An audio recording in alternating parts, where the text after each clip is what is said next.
dahil yung celebration ng 30th wedding anniversary nila na ikawin na namin sa isang maliit chapel. Ngayon, nandito tayo sa mga makasaysay simbahan sa buong Pilipinas, ang simbahan ng Rasul. Napakabuti ng Panginoon.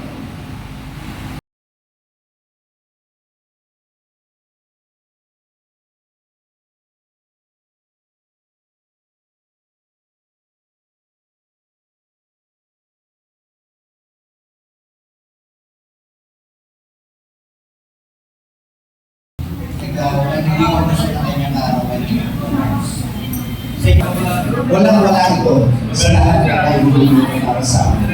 Ito ay napakaliit lang para sa lawan at dami ng kayamanan, kamulungan ng buhay na ibahagi sa aming pagkakapit. Ngayon,